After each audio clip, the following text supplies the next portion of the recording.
What up, Hyperchange? Welcome to another episode. Today we're talking about Apple. The stock was halted for a little bit after the market close on the back of some huge news directly from Tim Cook, who has issued a letter to shareholders basically outlining how the company is on track to for a huge miss for this December quarter that just ended in terms of revenue and profits for a couple reasons, mainly boiling down to the iPhone in China though. So I wanted to walk through this news with you, what it means for Apple, and then more broadly, what it could mean for the economy in general. This letter to Apple investors starts out by saying we are revising Apple's fiscal 2019 first quarter, which ended on December 29th. So Apple's a little bit unique in that its fiscal quarters end at the end of Q3 calendar year. So basically what would be Q4 2018 for every other company is Q1 2019 for Apple. So for that quarter that just ended, they're now expecting revenue of $84 billion, gross margin of 38%, operating expenses of $8.7 billion, other income of approximately $550 million, and a tax rate of approximately 16.5%. And so this is a huge takedown in expectations for what the company's own guidance. If we go back to their press release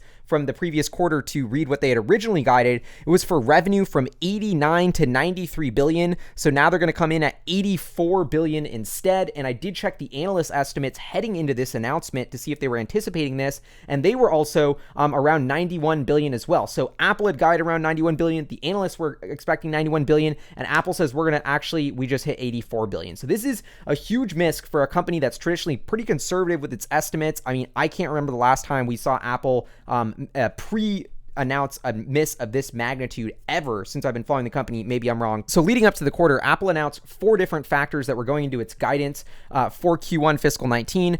First, there's an iPhone launch delay or timing issue where last year they launched the iPhone X in Q1 2018. So this year they had the flagship iPhone launch in Q4. And so the comp for the Q1 was tougher because they didn't have that big launch. That was the first thing. The second sort of issue heading into Q1 fiscal 19 was that the US dollar would create foreign exchange headwinds and decrease revenue growth by about 200 basis points, which is equivalent to about 2%.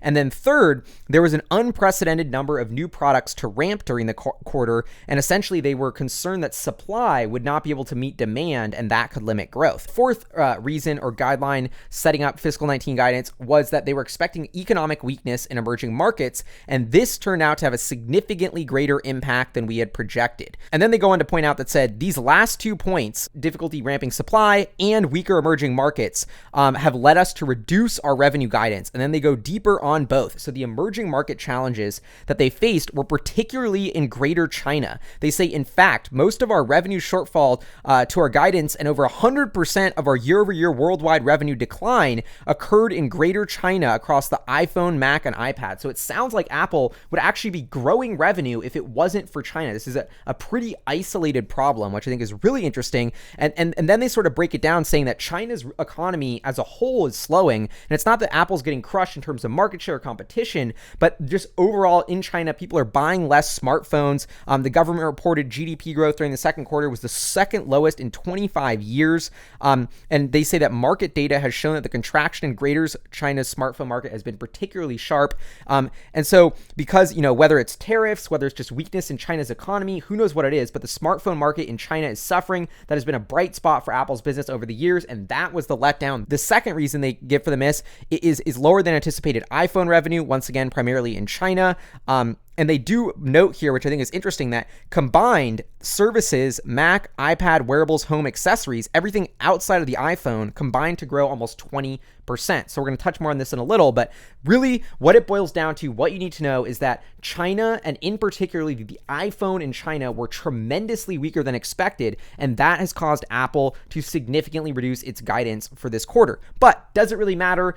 Apple stock is down, like I said, 7% to $145 now. I mean, the stock was well over I think it was at $220 per share when I made my last episode on the company. Was super bullish on it. And so, what's going on with Apple? What's up with the valuation? Let's take a look at the projected financials. So these are the annual revenue and EBIT earnings numbers through fiscal 18, and then I projected fiscal 19. And it's important to note the analyst estimates for fiscal 19 before this was announced was like 277 billion in revenue. I'm estimating 255 billion, so a huge write down because of this miss. Earnings earnings, I'm estimating at about 65 billion, down from 71 billion. So I'm estimating a decline in revenue and profits this year for Apple. But the thing is, it's such a big company and it's so profitable. Even though its revenue and profits are down a little bit, the stock looks incredibly cheap, especially because it's pulled back so much. Now, if we pull up the valuation based on my expected 2019 financials or fiscal 19 financials, we're looking at about 4.7 billion shares times $1.146 per share equals a $686 billion market cap. So way less than $1 trillion now. Apple's on sale. 686 billion divided by 255 billion in my expected revenue. We're looking at just 2.7 times price sales. But this is where it gets interesting. 686 billion divided by 65 billion in fiscal 19 EBIT. We're looking at just 10.6 times price earnings ratio for Apple. So this is an incredibly high quality company. They're not going to grow this year per my estimates, but over the time, their earnings and revenue have grown consistently throughout the long run, yet they're trading at just a 10 times earning ratio. This is a rock bottom multiple. The market as a whole is trading for like 14 or 15 times earnings, even after the pullback. And so Apple is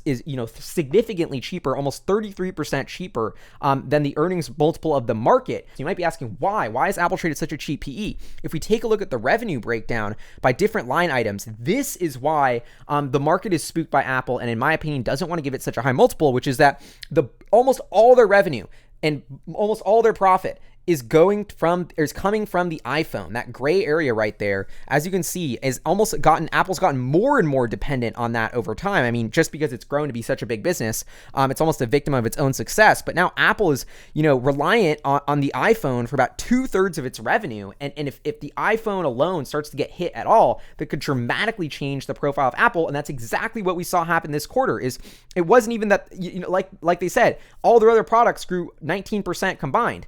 But yet, just because of China and the iPhone and Apple's so reliant on the sales of the iPhone, that alone caused revenue growth to decline overall. So this is a one-trick pony. That's the reason people are worried about Apple, is they think they're a one-product company. And if that one product suffers, which it's very vulnerable to, it's very competitive in the smartphone market, Apple's revenue and profits could decline dramatically, and they're not as high quality as you might think, and that's why it doesn't deserve such a high multiple. My opinion is that's what the market's rationalizing. That's why Apple trades at such a bargain basement prices. But the other factor to note here is, and they note this in the letter from Tim Cook, is that Apple still has $130 billion net cash. It means even if you take out debt, Apple has $130 billion. So if you back out the cash, Apple's valuation goes from $686 billion to $556 billion. So Apple net cash right now is trading for just about $500 billion.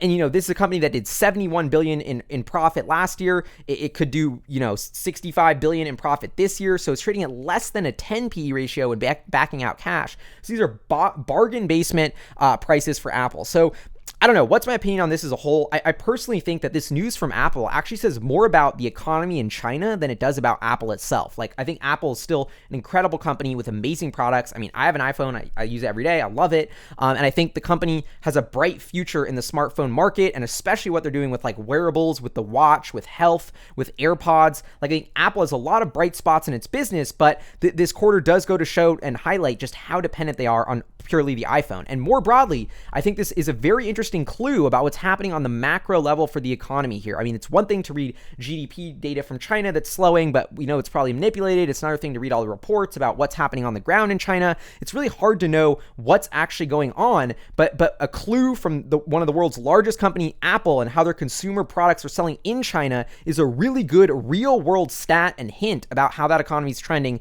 And it looks like China is going through some sort of recession or pullback right now, and that's hitting Apple. My guess is tomorrow, the market is going to get hit really, really hard based on this news, because it's sort of a signal that a lot of tech and consumer earnings are going to be very, very weak for this quarter, because Apple is sort of a market leader, and they're signaling that a weaker tide is going to affect all boats heading into this earnings season. So anyway, that is what it is. We got some crazy late night news from Apple today. Really interesting. Would love to know what you think in the comments below. Also, huge shout out to our Patreon supporters. If you subscribe for $5 or more on Patreon, you get access to the Hyperchange newsletter, which is epic. So thank you. Huge shout out.